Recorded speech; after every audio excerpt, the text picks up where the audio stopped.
quel modèle d'élevage porcin pour demain? C'est la question à laquelle un collectif piloté par Midiport a cherché à répondre dans le cadre d'un projet financé par l'Europe. Le modèle a été construit en considérant différentes options d'élevage entre des bâtiments fermés avec différents types de sols jusqu'à du plein air total. Il s'agissait de trouver le meilleur compromis entre le bien-être animal, l'environnement, les aspects sanitaires, le goût des produits et les attentes sociétales, et tout cela en maintenant les performances techniques actuelles. Tel était le cahier des charges de départ, et voici le résultat en 3D. La partie verraterie est composée d'une salle pouvant accueillir deux bandes de 30 truies. La verraterie dispose de courettes pour que les truies puissent se déplacer et de réfectoires pour qu'elles puissent s'isoler pour l'alimentation, l'abreuvement et le repos. De la paille est distribuée dans des râteliers et sur une dallette.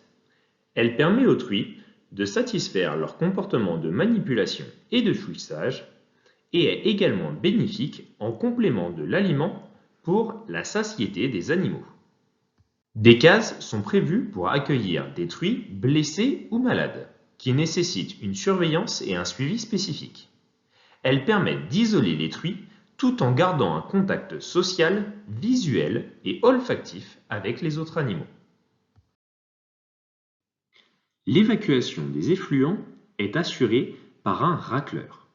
La séparation des phases solides et liquides permet de réduire la volatilisation d'ammoniac, mais aussi de concentrer les éléments fertilisants dans la fraction solide.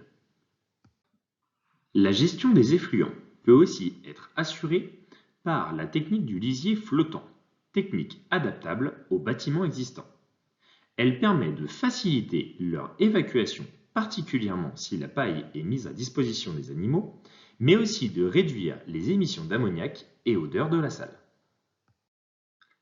La centralisation de l'extraction d'air permet d'une part d'économiser de la consommation énergétique liée à la ventilation, et d'autre part, elle est indispensable pour le traitement de l'air extrait des bâtiments d'élevage.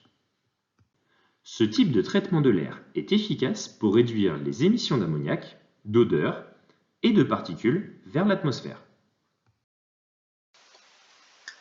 Voici ce que cela donne en termes de performance. Elles sont évaluées par modélisation en intégrant à la suite du bâtiment les postes stockage et épandage des déjections avec des lisiers stockés en fosse couverte ou utilisés en méthanisation. Ces performances environnementales sont estimées en comparaison à un élevage de référence conventionnel sur lisier avec stockage des effluents sous les animaux, puis en fosse découverte et épandue par pendillard. Une version améliorée ENF+ est considérée avec un laveur d'air ajouté au bâtiment et une couverture de méthanisation psychrophile utilisée au stockage.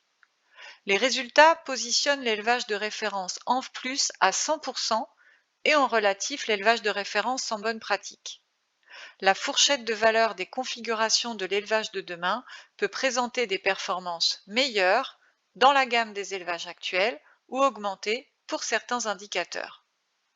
3 indicateurs sont calculés: les consommations d'énergie, les émissions d'ammoniac et les émissions de gaz à effet de serre.